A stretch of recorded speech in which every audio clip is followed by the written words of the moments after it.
wantizarus salati ila salat, menanti waktu salat ke salat berikutnya itu adalah ibadah. Maka coba kita rubah ya. Jadi niat kita hidup ini hanya antara menanti waktu salat ke salat berikutnya.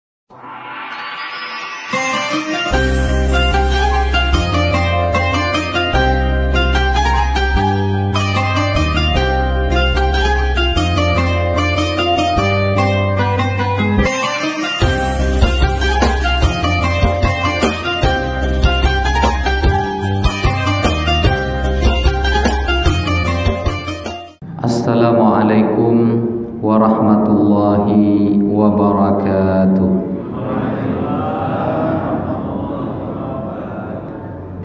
Bismillahirrahmanirrahim. Alhamdulillahi rabbil alamin, hamdal hamidin, hamdal mustaghfirin. Assalatu wassalamu ala ashrafil anbiya'i wal mursalin, Sayyidina wa habibina wa qurrati a'yunina Muhammadin wa ala alihi wa sahbihi ajma'in. Ashhadu an la ilaha illallah wa ashhadu anna Muhammadar Rasulullah. Fallahumma inna asbahna fi ni'matin wa afiyatin wa sitrin, fa'atimma alaina ni'mataka wa afiyataka wa sitraka fid dunya wal akhirah. Allahumma amin.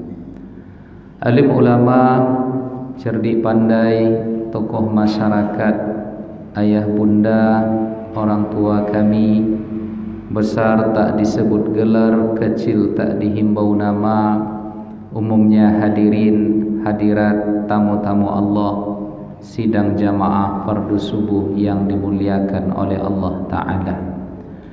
Bersyukur kita dengan mengucap Alhamdulillahi Rabbil Alamin. Pada pagi yang penuh berkah ini kita mampu untuk hadir ruku' dan sujud kepada Allah, berzikir dan bermajelis ilmu, beriktikaf sampai nanti terbit matahari, salat sunnah 2 rakaat yang semoga segala apa yang kita amalkan ini memberatkan timbangan kebaikan kita di akhirat kelak. Amin ya rabbal alamin. Kita harumkan majelis kita ini dengan bersalawat dan berkirim salam kepada Nabi kita Muhammad sallallahu alaihi wasallam. Allahumma salli ala sayyidina Muhammad wa ala alihi wa sahbihi wa barik wa sallim. Bapak Ibu hadirin hadirat yang dimuliakan oleh Allah Ta'ala, apa kabar semuanya? Sehat? Alhamdulillah, semoga sehat, panjang umur, dimudahkan beribadah. Bapak Ibu yang dimuliakan oleh Allah Ta'ala, kita lanjutkan kembali kajian bulanan kita, di mana pembahasan kita sekarang membahas tentang persoalan yang sesungguhnya oleh para ulama persoalan ini sudah selesai, tetapi ada beberapa oknum yang mengangkat masalah ini lalu jadilah polemik atau menjadi masalah di tengah masyarakat. Apa persoalannya? Persoalannya adalah tentang bagaimana hukum yang ditunjukkan oleh dalil-dalil baik Al-Quran ataupun Sunnah tentang kita melafazkan niat. Jadi misalnya ketika akan salat kita membaca usalli.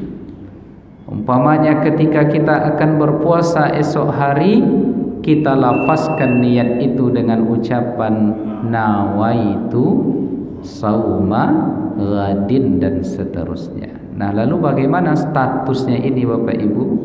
Karena ada sebahagian atau sekelompok kecil yang mengatakan persoalan ini adalah persoalan bid'ah. Yang pertama disebutkan di sini an-niyatu mahalluhal qalbu. Niat itu tempatnya adalah di dalam hati.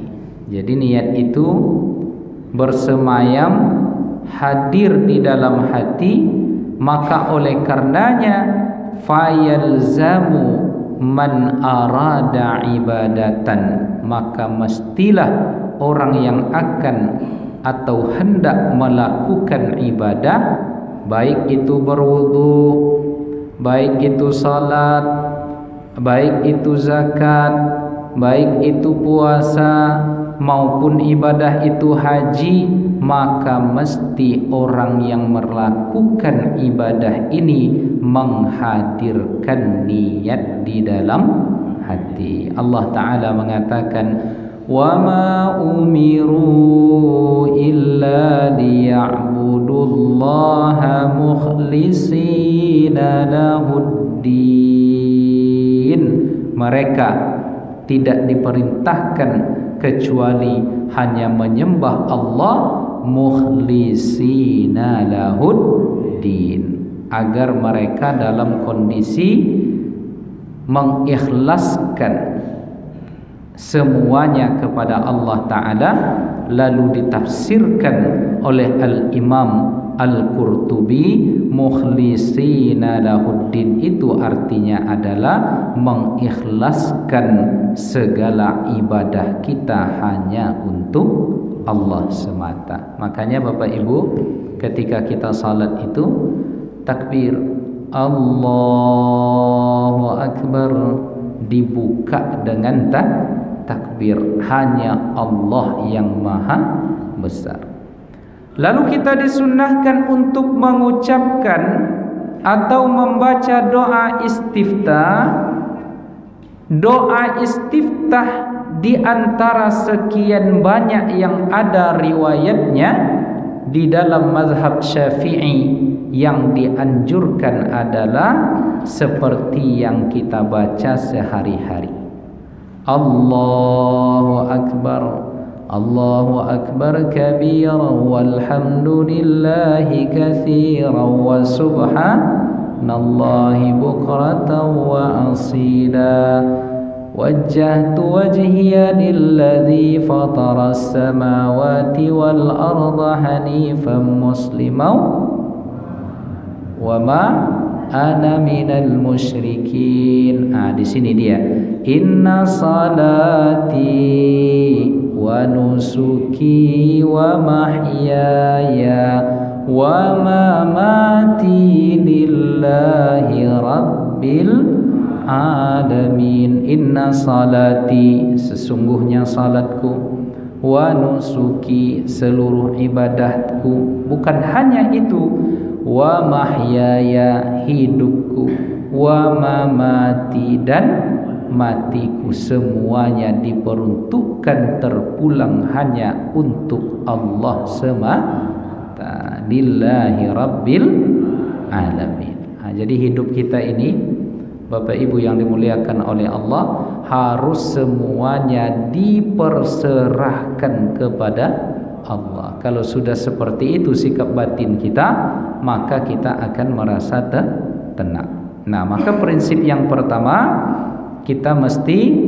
mengikhlaskan segala ibadah kita kepada Allah. Lalu datang hadis Nabi yang mengatakan innamal a'malu bin niat. Segala amal ibadah itu harus hadir niat di dalamnya. Kenapa demikian? Karena niat yang kita lakukan, yang kita tancapkan, yang kita letakkan di dalam hati itu dihargai oleh Allah Subhanahu wa ta'ala. Jadi Bapak Ibu, saya dulu ketika kuliah di Mesir, di tahun pertama itu tinggal jauh dari kampus.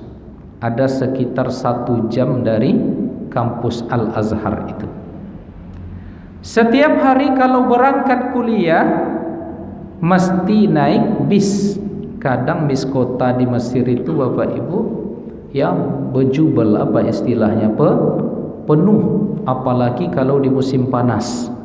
Ya, bisnya tak ada AC pula. Bergelantunganlah di bis tadi. Yang paling tersiksa itu rasanya Bapak Ibu, kita orang Indonesia ini kalau masuk dalam bis itu tersangkut di bawah ketiak orang Afrika. Musim panas satu lain tuh rasanya tuh Bapak Ibu. Tidak percaya cobalah. Nah, sudahlah berdiri bergelantungan di bis kota, tersangkut di bawah ketiak orang Arab, orang Afrika itu, berkeringat 1 jam berdiri. Sampai di kampus rupanya dosen tak ada, sakitnya itu jadi itu yang terjadi. Nah, lalu apa yang terjadi Bapak Ibu? Dosen rupanya tak masuk. Rasanya di dalam hati ini sia-sia. Kalau tahu tadi tak datang ke kampus, mending di rumah baca buku atau kegiatan positif yang lainnya. Nah, ketika itu saya datang ke Masjid Al-Azhar, ada pengajian di sana. Syekh tiba-tiba mengatakan kita mesti selalu memperbaharui niat agar amal kita itu dihargai dan diberikan pahala. Lalu beliau mengatakan kun rajulan waqafan, hendaklah kalian ini menjadi orang yang waqafan, selalu mengambil kesempatan memperbaharui niat agar segala aktivitas yang tadinya hanya rutinitas biasa menjadi ibadah. Apa contoh kata beliau? Kalian yang tinggal di wilayah distrik Nasar City, jauh dari sini 1 jam. Tiba-tiba dia membuat contoh begitu, Pak. Apa yang kami alami, Syekh kami tadi menceritakan, kalian tinggal di wilayah Nasar City, distrik yang jauh 1 jam dari kampus Al-Azhar. Ketika kalian naik bis tadi, kalian melewati areal pemakaman umum. Ya, areal pemakaman umum di Babu Sya'riyah namanya. Nah, sampai di sana kata beliau, hendaknya kalian memasukkan niat ziarah kubur. Jadi kalau lewat di pemakaman, itu di depan kita itu, maka ucapkan Assalamualaikum ya ahlad diyari minal muslimin wa inna insyaallahu bikum lahiqun rahimallahul mustaqdimina minna wal mustakhirin. Itu versi lengkapnya Bapak Ibu. Tapi kalau tidak hafal versi lengkapnya, minimal kita membaca Assalamualaikum ya ahlal qubur. Nah, ketika kita lewat tadi di pemakaman, ketika kita niatkan untuk berziarah kubur, tujuan dari ziarah kubur itu kata Nabi adalah fazuruha fa innaha tuzakkirukum bil akhirah. Ziarahlah kepada kubur, tengok-tengoklah kubur itu, karena dengan demikian akan mengingatkan kalian kepada akhirat, akan mengingatkan kita kepada kematian, karena cepat lambat kematian itu dah datang. Bila Israil datang memanggil, jasad terbujur di pembaringan, seluruh tubuh akan menggigil, sekujur badan kan kedinginan, tiada lagi guna harta kawan karib sanak saudara. Dah hafal. Saya pun lupa. Apa lagi, Bu? Jikalah ada amal di dunia, itulah hanya pembela kita. Saya kalau menyanyikan itu merinding rasanya, Pak. Ya, merinding, Bu. Jadi kalau bisa Bapak Ibu, jadikan lagu ini sebagai alarm HP kita ketika bangun jam 4 subuh itu. Setuju? Jadi pas bunyi dia kan bila Israel, itu langsung menyolang mata tuh, Pak. Yakin saya itu. Ya? Jangan-jangan pas itu tuh datang yang aslinya. Jadi bila Israel tuh datangnya kan aku iyo kok gitu. Allahu Akbar. Saya begitu tertegun Bapak Ibu. Ada jamaah kita, jamaah pengajian di masjid di perumahan di Arengka itu, masjid lupa Al-Furqan. Nah, ada seorang jamaah kita namanya Pak Ahmiul Rauf, ketua partai PKS Kota Pekanbaru, caleg, ya. Pak caleg kita ada, ya. Saya tengok banyak foto-fotonya sekarang. Saya tengok betul ini kayaknya kenal saya. Di manalah Bapak nih?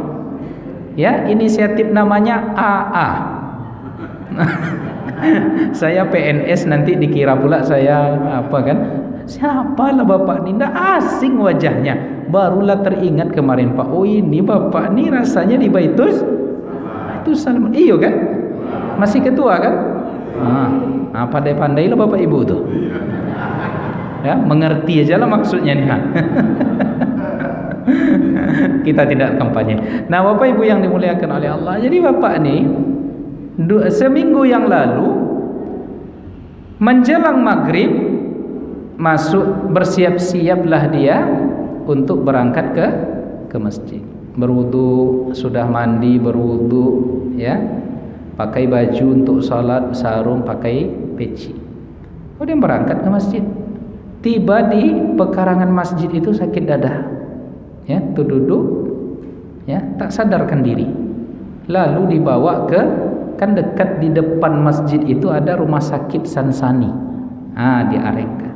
Dibawa di sana, tak berapa lama Bapak Ibu, innalillahi wa inna ilaihi raji'un. Tertegun kami Bapak Ibu. Meninggal dalam keadaan melangkah ke masjid. Meninggal dalam niat beribadah.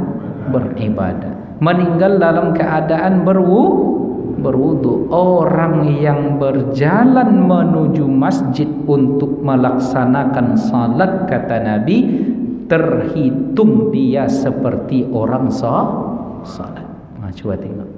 Jadi begitulah rupanya kebiasaan kita sehari-hari. Hidup kita itu nanti, kematian kita itu nanti, rupanya adalah seperti apa kebiasaan hidup kita sehari-hari. Jadi kalau melangkah terus banyak ke masjid, maka insya Allah ditutup dengan kondisi mati kita sedang beribadah. Jadi Bapak Ibu yang dimuliakan oleh Allah, kembali kita ke kaji kita tadi. Assalamualaikum ya ahlad diyari minal muslimin. Lewat kita. Lalu kita katakan selamat, kebahagiaan kepada kalian, wahai orang-orang yang sudah ditempatkan di alam barzah, saudara-saudaraku kaum muslimin dan muslimat. Wa inna insyaallahu bikum lahiqun. Kami dengan izin Allah pasti akan menyusul. Ya, rahimallahul mustaqdimina minna wal mustakhirin. Allah merahmati orang yang kalian yang duluan berada di alam barzah, begitu pula semoga Allah merahmati orang-orang yang akan menyusul. Jadi kita berdoa kepada Allah yang sudah diambil oleh Allah ruhnya, dikuburkan, ditempatkan di alam barzah, Allah jadikan mereka orang-orang yang mendapat rahmat. Dan kita berdoa pula ketika kita menyusul mereka nanti, mudah-mudahan Allah berikan juga rahmat. Jadi mati itu hanya perkara siapa yang dulu, siapa yang belakangan. Jadi kalau bapak-bapak, ibu-ibu yang duluan dari saya tak apa-apa, atau saya belakangan bapak ibu duluan juga tidak masalah. Setuju? Enggak. Ya, itu persoalan hanya Allah yang tahu. Kita serahkan bulat-bulat kepada Allah Ta'ala. Nah, jadi bapak ibu, perjalanan dari kampus tadi yang 1 jam kepanasan tersangkut di ketiak orang Afrika tadi, ketika turun tak ada dosen, kita pergi ke masjid ikut pengajiannya tentang itu, diingatkan kita. Di satu sisi niat kita sudah beribadah kepada Allah karena tujuannya adalah belajar, rupanya sekalipun belajar ini tak didapatkan, dalam perjalanan tadi kita sudah terhitung ziarah kubur. Jadi apa Bapak Ibu? Kita hanya melompat, beranjak dari satu kebaikan kepada kebaikan yang itulah pentingnya niat. Kita makan lontong pagi ini. Apa sarapan pagi kau Pak? Lontong. Nggak tahu ya? Kalau lontong saya tak ikut. Tapi kalau gulai kambing ikut saya. Kita sarapan, lalu kita makan siang, lalu kita nanti makan malam. Itu rutinitas biasa.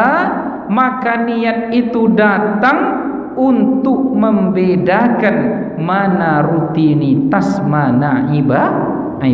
Maka kalau hadir niat di rutinitas biasa itu Bapak Ibu, rutinitas kita itu menjadi ibadah.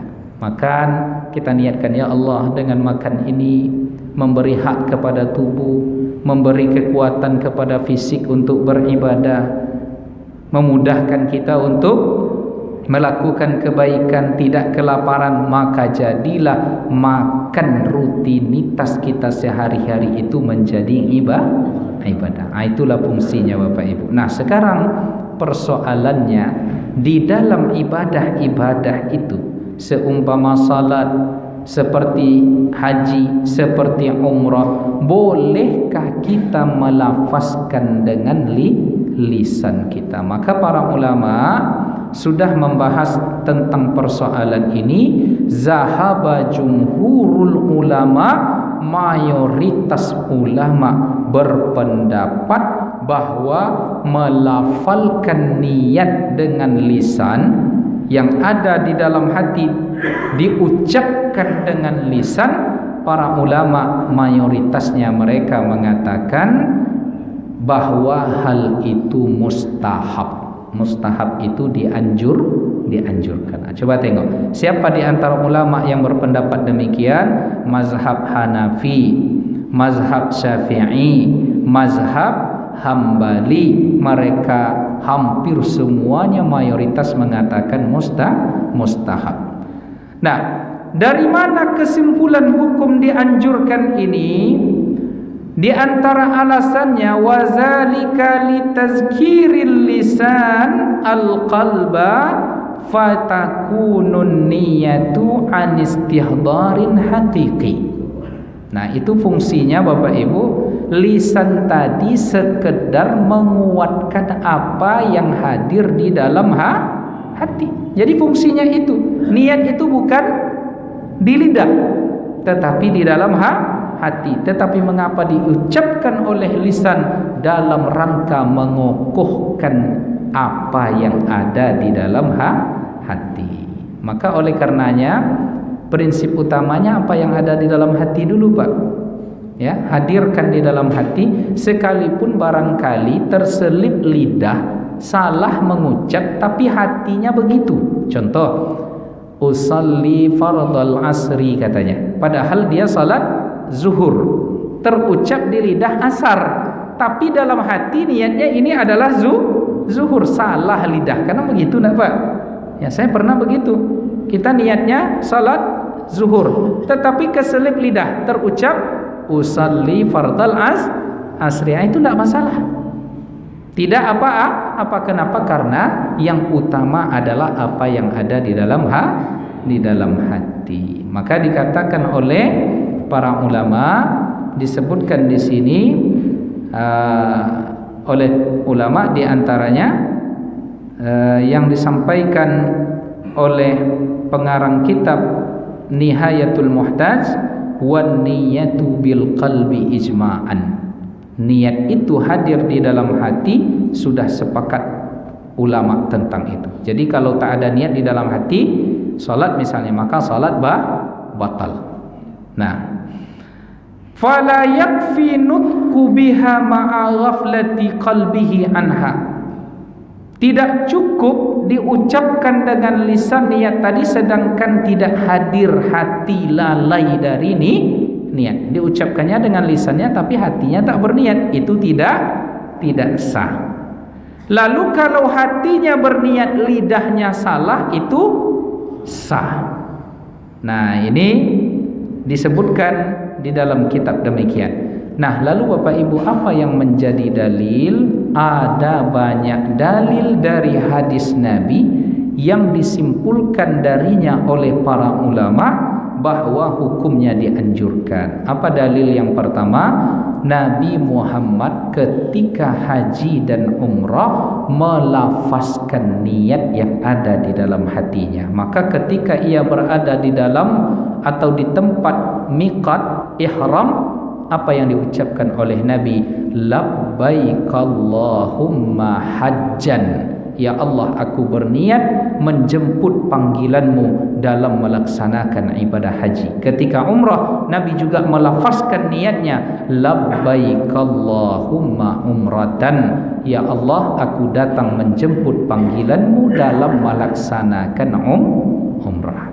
Berarti Nabi pernah melafazkan niatnya, yang ada di dalam hati dilafazkan ketika melaksanakan ibadah haji dan umrah. Kita berdoa kepada Allah, mudah-mudahan Allah panjangkan umur, sehatkan badan, sempat juga hendaknya kita haji ataupun umrah. Amin. Amin. Tak semangat amin. Jangan-jangan takut menyebut amin ini dikira pendukung salah satu paslon pula, ya enggak? Iya, karena itu Pak, enggak ada hubung kaitnya itu. Amin itu kan artinya semoga Allah kabulkan. Amin. Nah, ini bukan kampanye, ini kita berdoa supaya apa? Supaya dikabulkan oleh Allah berangkat haji, berangkat umrah. Ada Bapak Ibu yang mau berangkat umrah? Kalau ada niat, ada biaya, nah ini tanggal 15 ini di travel kami ada satu seat lagi. Ini saya sampaikan, mana tahu ada yang satu seat lagi Pak, ya, karena 28 seat, tinggal kosong satu. Mana tahu ada yang mau umrah, ya, berangkat nanti 15 Februari. Nah, tanggal 14-nya kita mencoblos. Semoga mendapat pemimpin yang amanah kita nanti. Baru semangat. Nah, Bapak Ibu yang dimuliakan oleh Allah Ta'ala, kemana-mana kaji wak kini kau apa tadi? Nabi Muhammad melafazkan niatnya dengan lisannya ketika haji dan umrah. Lalu dalil yang kedua, suatu ketika Nabi Muhammad di pagi hari bertanya kepada Aisyah radhiyallahu anha, ya Aisyah, wahai Aisyah, adakah sarapan yang kita makan pada pagi ini? Apa jawaban Aisyah Bapak Ibu? Tidak ada ya Rasulullah. Nah, coba tengok, ternyata rumah tangga Nabi juga kadang diuji dengan semacam, ya, Nabi kelaparan. Ada masanya roda di bawah. Jadi kata para sahabat, kami tengok Rasulullah tu tak makan tak minum, kami kira beliau itu berpuasa setiap hari.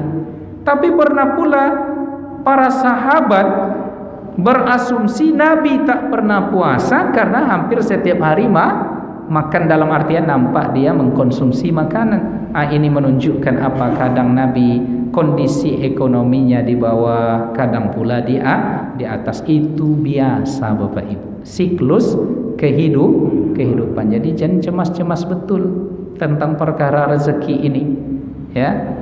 Jadi tak perlu cemas betul. Ibaratnya Bapak Ibu, kalau sumur sudah kering, tanda hujan mau datang. Jadi tidak perlu risau betul. Jadi Sujiwo Tejo, siapa namanya itu Pak? Itu kan dia tidak sholat itu, ya. Segala kebaikan saya lakukan katanya. Itu acara di TV dengan Ustadz Das'ad Latif. Tapi saya tak sholat katanya. Tolong ajak saya sholat. Orang yang tak sholat ini pernah keluar dari lisannya itu sebuah kalimat yang amat saya hargai Bapak Ibu. Apa kata Sujiwo Tejo ini? Kalian katanya, kalau risau saja tak makan besok pagi, itu bermasalah iman kalian katanya. Coba orang tak sholat saja yakin dengan rezeki yang akan Allah bagi. Jangan risau betul kita hidup nih Bapak Ibu. Ya, anak sekolah entah macam apa, nanti biaya besar, nanti begini-begini, tidak perlu risau. Kerja kita jalani hidup ini dengan ikhtiar. Kenapa? Karena Nabi juga begitu kondisinya. Pernah suatu ketika Fatimah mengadu ke Rasulullah, ya Rasulullah, melepuh tanganku ini ketika mengadun roti memasak, tolonglah carikan pembantu wahai Nabi. Apa kata Rasul? Ya, mau nak engkau aku berikan sebuah wirid yang kau baca, kau amalkan, itu lebih elok daripada pembantu. Apa tu ya Nabi? Kata Fatimah, anak putrinya. Kata Nabi, baca subhanallah walhamdulillah wala ilaha illallah wallahu akbar. Coba tengok, meminta pembantu malah dikasih zikir. Bukan tak boleh, ya, tetapi artinya Nabi itu juga pernah kondisinya di bawah, tak bisa punya pembantu untuk anaknya, tetapi ada yang lebih penting dari itu. Dia masalah kesulitan hidup ini masalah mental saja Pak. Kalau kita tengok ini menjadi masalah, rusuh kita itu. Maka Nabi ingin mengajarkan, jangan tengok ini menjadi masalah, bawa aja zikir. Artinya lapangkan saja hati. Hanya masalahnya kini awak aku banyak sompi Tahu sompi hati Pak, seketik-seketik jadi masalah. Nah, maka Nabi mengajarkan, lapangkan hati dengan zikir. Maka segala pekerjaan, segala kerumitan itu nanti tak akan terasa, dinikmati aja. Setuju? Setuju. Kurang semangat setujunya. Nah, setuju insyaallah. Nah, Bapak Ibu, Nabi Muhammad bertanya kepada Aisyah, wahai Aisyah, ada kerapan pada pagi ini? Aisyah menjawab, tidak ya Rasulullah. Apa jawaban Nabi? Izan ana shaim. Kalau begitu saya berniat puasa pada hari ini. Coba bapak-bapak pulang ke rumah nanti misalnya, ada sarapan Bu ke istri. Ndak ada Pak. Kira-kira apa respon apa-apa Pak? Bongi atau ndak tuh Pak? Ndak, ada lah yang bongi Bu katanya. Sayang, ada sarapan wak pagi ku, apa sarapan? Ndak ada Pak, belum sempat masak lagi. Apa kata suaminya? Mengapu je kau di rumah kau katanya. Ndak, bukan apa-apa di siku. Apa-apa di siku ahli surga insyaallah. Ya, suami-suami yang baik. Iya ndak Bu? Kan ndak dijawab deh Ibu. Nah, Bapak Ibu, Nabi mengatakan izan ana shaim. Kalau begitu saya berpuasa pada hari ini. Dari kejadian hadis ini disimpulkan oleh para ulama, berarti boleh melafazkan niat. Toh Nabi ketika pagi itu mengatakan izan ana shaim. Nabi berniat, diucapkan dengan lisannya, sudah berarti hari ini saya berpuasa. Tapi ini berlaku Bapak Ibu niatnya untuk puasa sunnah. Kalau puasa sunnah boleh maksimal sampai zuhur nanti. Kalau kita tak makan, kita niatkan puasa sunnah boleh sebelum zuhur maksimal. Tapi kalau puasa wajib mesti di malam hari. Puasa wajib misalnya puasa Ramadan, puasa nazar, puasa kafarat, ya. Maka ini hadir niatnya mesti di malam hari, mau di awal malam, mau di pertengahan malam atau di akhir malam. Makanya kita Bapak Ibu diingatkan dengan niat itu ketika salat tarawih. Jadi sebelum tarawih itu kan Bilal mengatakan rahimallahu liman nawassawm. Semoga Allah merahmati orang yang meniatkan berpuasa. Maka ketika itu kita serentak mengatakan melafazkan nawaitu sauma ghadin an adai fardi syahri Ramadan hazihi sana lillahi ta'ala. Baru Bilal itu bersalawat dia, subhanal malikil ma'bud, subhanal malikil mawjud. Ada dibaca itu di sini Pak? Kalau baca itu rasanya tidak sabar mau Ramadan kita lagi, ya. Jadi kalau di puasa sunnah boleh di siang hari kita berniat sebelum zuhur, selama belum ada yang kita asup, yang kita makan, yang kita minum, maka apa yang dilakukan oleh Nabi ini menjadi dalil bolehnya melafazkan niat. Jadi banyak lagi dalilnya Bapak Ibu, sehingga disimpulkan oleh para ulama bahwa dikiaskanlah untuk melafazkan niat ini hukumnya dianjurkan baik di wudu, baik di salat, baik di haji. Maka dikatakan oleh Imam An-Nawawi rahimahullah, wa yundabun nutku, dianjurkan mengucapkan dengan lisan niat yang ada di dalam hati tadi qubailat takbir, kalau di dalam salat sebelum takbir, ya. Jadi sebelum mengucapkan Allahu Akbar usalli fardhas subhi rak'ataini ma'muman lillahi ta'ala. Jadi barulah kita Allahu Akbar. Tapi saya tak terbiasa begitu Ustaz, kata jamaah. Saya hadir saja niat, ya sudah selesai. Ya, kenapa? Karena fungsi mengucapkan melafazkan niat tadi disebutkan oleh Imam Ibnu Hajar Al-Haytami liyusa'idal lisanul qalba, dalam rangka lisan sekedar mengokohkan apa yang ada di dalam hati. Jelas? Jadi tujuannya kita ucapkan itu untuk sekedar mengokohkan di dalam hati. Lalu kalau ada orang yang mengatakan Nabi kan tidak pernah membuat begitu, sahabat kan tidak pernah baca usalli. Iya, apa sebab? Karena Nabi itu bisa menghadirkan niatnya di dalam hati, begitu juga para sahabat, ya, bisa dia menghadirkan niat, tak terkena was-was dia. Kalau kita sekarang kadang was-was, ya nak Pak, kadang menjelang salat tuh masih ingat juga, ya, kompor yang belum dimatikan, mesin cuci yang airnya hidup tadi, ya enggak?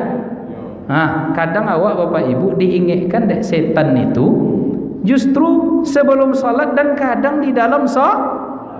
Nabi tidak ada begitu, tidak was-was dia. Maka kita mengokohkan lisan kita ini, apa yang ada di dalam hati dikokohkan oleh lisan, karena kita sering kadangkala diganggu oleh was-was. Hilang kunci mobil ingeknya di dalam salat. Pernah tidak Bapak kejadian seperti itu? Pernah, sama kita. Jadi ya, saya beberapa bulan yang lalu lupa meletakkan kunci mobil di mana. Saya mesti keluar. Datanglah azan zuhur. Rumah saya pas depan musola. Salatlah dulu. Ya. Sampai di musola awak lo jadi imam. Ya, Allahu Akbar. Bismillahirrahmanirrahim. Alhamdulillahi Rabbil Alamin. Belum selesai Ar-Rahmanir-Rahim lagi sudah ingat kunci mobil tu rupanya di belakang lemari ditaruh tadi. Pernah tak kejadian begitu, Pak? Kan iya kan? Diganggu kita dengan setan tadi. Maka kita balikkan lagi niat kita. Kita hadapkan jiwa raga kita lagi kepada Allah Subhanahu wa ta'ala. Jadi begitulah kita. Tapi kalau para sahabat Nabi tak terganggu dengan was-was tadi, maka kadang apalagi orang-orang yang was-was tadi mesti dia untuk melafazkan apa yang ada di dalam hatinya dalam rangka mengokohkan niat. Jadi niat itu bukan yang diucap di lisan. Ucap di lisan ini hanya sekedar mengokohkan apa yang ada di dalam hati. Asalnya adalah niat dalam hati sebelum kita melakukan atau beriringan ketika kita melaksanakan ibadah tadi. Allahu Akbar, hadir niat di dalam hati. Jadi niat itu tak bisa dipasang di rumah. Sengaja aku salat subuh 2 rakaat lillahi ta'ala, berjalan dia dari rumahnya ke masjid, sampai di masjid langsung takbir. Ndak. Ya, niat itu berbarengan, beriringan dengan perbuatan salat. Allah, hadir niat di dalam hati bahwa ini yang kita lakukan ini adalah salat subuh 2 rakaat mengikut imam. Jadi tak perlu pula harus dilafazkan, tetapi dianjurkan dilafazkan untuk sekedar mengokohkan apa yang ada di dalam hati. Di sinilah salahnya orang-orang yang menuduh bid'ah persoalan ini. Ya, mengapa salah? Karena niat itu tetap di dalam hati. Mana pula ada niat itu menjadi rukun ketika diucapkan oleh lisan? Tidak, tetap di dalam hati. Niat ini hanya sekedar penyangga untuk mengokohkan apa yang ada di dalam hati. Oleh karenanya Bapak Ibu yang dimuliakan oleh Allah, pada aspek fikih hukumnya sudah kita jelaskan, dalil-dalil yang menjadi landasan sudah kita uraikan. Maka pesan yang terakhir adalah bahwa Bapak Ibu, dengan niat kita yang baik ini, maka sejatinya prinsip hidup kita yang kita jalani ini Bapak Ibu hanyalah menanti waktu salat ke salat berikutnya. Jadikan itu niat kita. Jadi selesai kita subuh, ya, pengajian kita, berzikir, bertasbih kita, salat sunat kita, silaturahim kita, sarapan kita, kemudian ada kerja kita nanti, ya, entah ke kantor, entah ke kebun, entah apa yang kita lakukan setelah ini, itu hanya selingan. Targetnya hanyalah menanti waktu zuhur. Jadikan niat kita begitu. Sehingga apa Bapak Ibu? Ya, jika Allah takdirkan kita mati, maka kematian kita dalam niat menanti waktu salat. Wantizarus salati ila salat, menanti waktu salat ke salat berikutnya itu adalah ibadah. Maka coba kita rubah, ya. Jadi niat kita hidup ini hanya antara menanti waktu salat ke salat berikutnya. Nanti zuhur, entah mungkin setelah itu kita sarap, makan siang, kemudian melanjutkan pekerjaan, entah itu kita nanti qailulah, misalnya tidur siang menjelang asar. Niatnya adalah menanti waktu asar. Jadi kalau Allah takdirkan sekali lagi kita nanti misalnya meninggal, maka kita mati dalam keadaan husnul khatimah. Dan yang perlu kita ingatkan pula, jadi hidup kita ini secara hakikat adalah hanya menanti dari waktu salat ke saat kita disolat. Iya nak Pak? Kita solatnya menanti nanti pada ujungnya kita disalatkan dengan 4 kali takbir. Kalau begitu hidup kita ini, prinsip hidup kita, sikap batin kita, insya Allah dibimbing kita selalu untuk baik di dunia, husnul khatimah, dapat kebaikan pula di akhirat. Hasanah fid dunya, hasanah fil akhirah. Itulah kaji kita pada pagi ini yang bisa saya sampaikan. Mudah-mudahan menambah ilmu dan memperbaiki amal kita. Sebelum kita tutup, mungkin ada 2 atau maksimal 3 pertanyaan, kami persilakan. 1. Silakan Pak. 1 pertanyaan.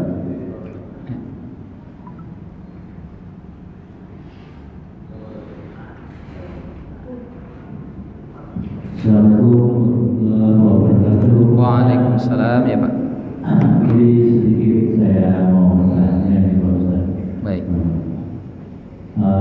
Jadi mengenai tadi kajian tersebut, kita sudah berusaha untuk hidup mengamalkan semua apa yang ada di Quran, hadis.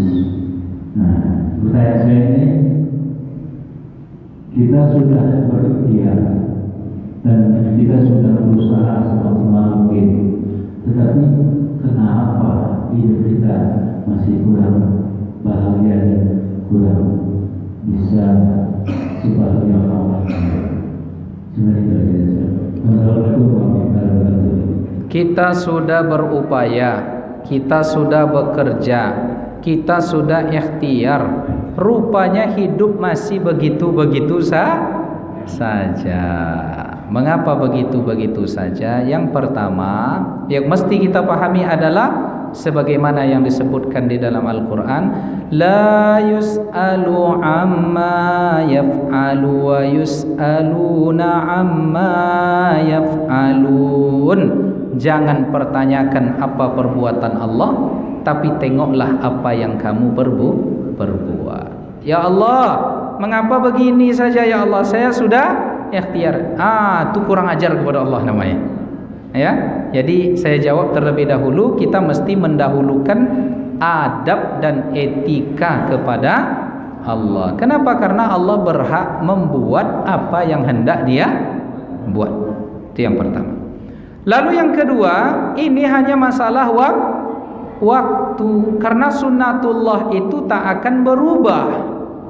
Ya, sunnatullah tak akan berubah. Orang yang rajin pasti pandai. Orang yang pemalas pasti tak naik kelas. Ya, kan ada logonya tuh Pak. Ya, waktu SD saya dulu itu tuh. Ya, sunnatullah tak akan berubah. Cuma sekarang belum lagi terbuka pintunya. Maka kita konsepnya adalah wantizarul faraji ibadah. Kita menanti Allah lapangkan kehidupan kita itu, Allah berikan harapan kita itu, menanti cita-cita kita dikabulkan tadi sambil kita berikhtiar, itu sudah ibadah. Walaupun mungkin belum dalam waktu cepat. Ya, jadi ada contohnya begini Bapak Ibu. Kadang kita ingin mendapatkan segera, tetapi hikmah Allah itu mengatur belum sekarang saatnya. Nah, saya misalnya dulu tamat dari pesantren ingin lanjut ke Mesir, ya, tapi tak bisa tahun itu, harus tahun depan. Umur ketika itu sudah 20 tahun, ya, harusnya 20 tahun itu kalau kuliah sudah semester 6, ya, rugi tahun, rugi waktu, rasanya hati kok tak terima, ya. Sudahlah, dijalani aja lah dulu, mana tahu nanti ada hikmahnya. Rupanya apa Bapak Ibu, di tahun depan itulah saya dapat beasiswa gratis, semuanya jadi berangkat ke Mesir gratis, kemudian sampai di sana gratis pula, dapat beasiswa, hidup di asrama, ya, kemudian pas pulangnya gratis pula, ya, dapat pula tiket gratis pulangnya setelah 4 tahun. Nah, coba kalau saya berangkat di tahun sebelumnya itu, kan tentu ceritanya menjadilah lain. Masalahnya awak kan tidak tahu hikmahnya, karena hikmah itu tak tersingkap di awal, hikmah itu kadang tersingkap di akhir. Maka sikap kita ikhtiar, upayakan, kemudian berbaik sangka kepada Allah. Ini pasti ada hikmah, pasti ada hikmahnya. Paham? Kalau sudah berbaik sangka kepada Allah, apapun yang terjadi kita terima. Raditu billahi rabba wa bil islami dina wa bi Muhammadin nabiyya wa rasula. Contoh terakhir, dulu Bapak Ibu, saya berdoa kepada Allah, saya menikah di musim hujan, ya, menikah di musim hujan tadi. Hampir tiap hari 10 tahun yang lalu, 11 tahun yang lalu hujan. Saya bawa istri saya hujan. Sebulan setelah menikah hamil istri. Dalam kondisi hamil keliling kota Pekanbaru nih, ya, naik motor hujan. Ya, kehujanan. Sedih saya nengok bidadari saya nih, Pak. Ya, kehujanan terus. Berdoa saya kepada Allah, ya Allah, tolong berikan saya rezeki untuk beli mobil. Ya, diusahakan ke sini tak manjur. Diusahakan ke sini tak dapat. Diusahakan ke depan muka belakang tak nampak jalan. Coba tengok. Pergi saya umroh, berdoa saya di multazam, belum juga dikabulkan. Nah, ikhtiar sudah, datang ya berikhtiar untuk pinjaman lah namanya, apalah namanya, tak dapat. Tapi setelah beberapa bulan, hampir setahun setelah itu, Bapak Ibu, datang kawan saya. Ya, apa katanya? Ustaz, ibu dan nengok Ustaz bohonda kemana-mana, kok katanya. Kena hujan Ustaz. Ayah, inilah nasib saya dulu, saya bilang. Beginilah kondisi saya sekarang. Ambil mobil Ustaz. Macam mana pula ngambil mobil, saya bilang. Saya yang bayarkan mobil tuh, berapa uang Ustaz ada, Ustaz beli mobil, di mana kurang saya yang nombok. Padahal saya tak berdoa minta mobil lagi tuh, Pak. Saya tak ikhtiar lagi, saya serahkan aja sama Allah lagi. Justru ketika kita berserah, Allah datang menolong. Jadi gimana akadnya? Ya, berapa mampu Ustaz angsur-angsur. Ado piti angsur, tak ado tak masalah. Kalau ada di antara kita yang meninggal nanti saling ikhlas mengikhlaskan. Di mana cari orang seperti itu sekarang, Pak? Ya, kalau duluan Ustaz meninggal saya lepaskan utang tuh. Atau kalau saya meninggal tak usah Ustaz bayar ke ahli waris saya. Selesai sudah. Kita ridho. Coba tengok dari mana datang orang manusia seperti itu kecuali Allah yang menggerakkan. Jadi masalahnya kita ini tidak sabar aja, ikhtiar, serahkan kepada Allah. Datang dia, Ustaz, ambil mobil katanya. Coba. Tapi selera saya tidak pula tinggi-tinggi, Pak. Mobil-mobil kayak gitu jadilah. Yang penting tak kena hujan, tak kena, udah selesai. Ya, banyak juga jemaah yang bilang gantilah lagi Ustaz. Belum perlu saya. Ya, biarlah Allah yang mengatur. Kalau tidak ditukarnya nanti jadi puso, biarlah jadi puso gitu kan. Itu urusan Allah. Kita hanya berikhtiar. Begitu ya Bapak Ibu. Lah siang hari nampaknya. Demikian, cukup satu pertanyaan saja. Kita tutup dengan salawat kepada Nabi. Sallallahu Rabbuna ala nuril mubin Ahmadal Mustafa Sayyidil Mursalin wa ala alihi wa sahbihi ajma'in wa ala alihi wa sahbihi ajma'in. Allahumma salli ala sayyidina Muhammad wa ashghili zalimin bizalimin wa akhrijna min bainihim salimin wa ala alihi wa sahbihi ajma'in. Sallallahu Rabbuna ala nuril mubin Ahmadal Mustafa Sayyidil Mursalin wa ala alihi wa sahbihi ajma'in wa ala alihi wa sahbihi ajma'in. Wabillahi taufiq wal hidayah. Mohon maaf lahir Wassalamualaikum warahmatullahi wabarakatuh.